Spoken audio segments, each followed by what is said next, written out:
একটা জনগণ ম্যান্ডেট দিয়েছিল ইশরাক হোসেনকে, আর এখন যারা দাবি মানতেছে না তারা হলো হাসিনা যে দোসর, তাদের থেকে ডিরেক্ট পাওয়া দোসর হলো এই আসিফ। বিএনপি যারা করি, আমরা ব্যাংক লুট করি না, আমরা ভাঙচুর করি না, আমরা আমাদের ভারপ্রাপ্ত চেয়ারম্যান সাহেবের নির্দেশ হলো গণতন্ত্র দেশ, রাজনীতি করবেন শান্তিপূর্ণভাবে। দেশ জুড়ে তোলপাড় ওয়ালটন ফ্রিজ কিনে আপনিও হয়ে যেতে পারেন মিলেনিয়ার। ছাত্র দলের ভাইদেরকে মেরেছে, নির্মমভাবে পিটিয়ে হত্যা করেছে। ছাত্রলীগের সাথে তারা একই রুমে বিরিয়ানি খেয়েছে। হাসিনা আপার সাথে তারা হাত করে তারা তার বান্ডিল নিয়ে মৌজ করেছে। আজকে তারা একটা আন্দোলন করেছে, তাদের ওখানে ভাগে মিলে নাই। আন্দোলনে তারা ডিবি অফিসে গ্রেপ্তার হলো, গ্রেপ্তার ছিল একটা হাসিনার নাটক। বিগত সরকার দেখেছেন, আমরা দীর্ঘ 15 বছর আমরা আন্দোলন করেছি, এটা আপনারা দেখেছেন, আপনাদের মাধ্যমে আমরা জানতে পেরেছি। তো আমরা আশা করি ইনশাল্লাহ আল্লাহর রহমতে অচিরেই আমাদের দাবি তারা মেনে আমাদের ইশরাক সাহেবকে তার নিজ চেয়ারে বসার জন্য কোনো দ্বিধাদ্বন্দ্ব থাকবে না, আশা করি। না, আসলে এটা পুরোপুরি ঠিক না, কারণ যানজট সৃষ্টি হচ্ছে না, কারণ এটা জাতীয় স্বার্থে আমরা যতটুকু করার অতটুকু করছি, জনজনের কোনো দুর্ভোগ হচ্ছে না, এটা আপনারা খুব ভালো করে জানেন। নগর পিতা যদি আজকে আসে, আমাদের এলাকায় রাস্তাঘাট, কালভার্ট, ব্রিজ, মসজিদ, মাদ্রাসা উন্নয়ন হবে।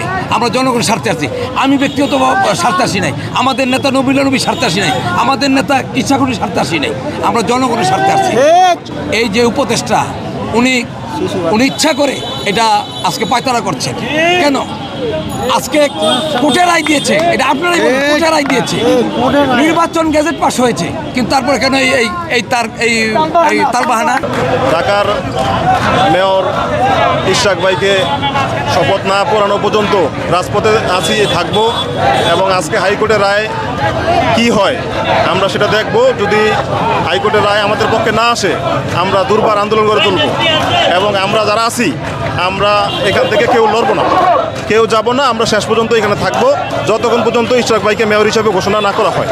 আসিফ মাহমুদ এবং আসিফ নজরুল তাদের একটা ষড়যন্ত্রমূলক একটা ভারতীয় একটা চালের কারণে আজকে আমাদের মেয়র, জনতার মেয়র ইশরাক ভাইকে এখন পর্যন্ত শপথ বাক্য পাঠ করানো হচ্ছে না।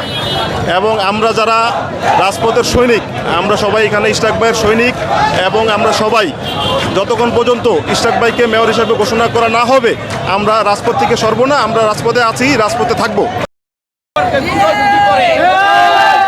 জানতে হবে, বুঝতে হবে ইশরাককে। সে হলো অবিভক্ত ঢাকার সাবেক মেয়র, সাবেক মন্ত্রী, যে মন্ত্রী ছিল স্বনামধন্য এবং ফ্যাসিস্ট হাসিনাও সেই সাদেক হোসেন খোকার সাথে নির্বাচন করে হেরে গিয়েছিল। সুযোগ্য সরকার ইশরাক হোসেন ওর কাছে যাওয়ারও ও যোগ্যতা রাখে না, তাকে নিয়েও কটূক্তি করে। আমাদের আজকের দাবি হলো ইশরাক হোসেনকে তার চেয়ারে বসানো এবং এই নব্য বৈষম্য তৈরি করার কারিগর আসিফ মাহমুদের পদত্যাগ এবং ওর পদত্যাগের জন্য কে কে চান সবাই আসিফের দুই গালে, আসিফের দুই গালে। ইশরাক ভাই এগিয়ে চলো, রিক্সা শ্রমিক একতা।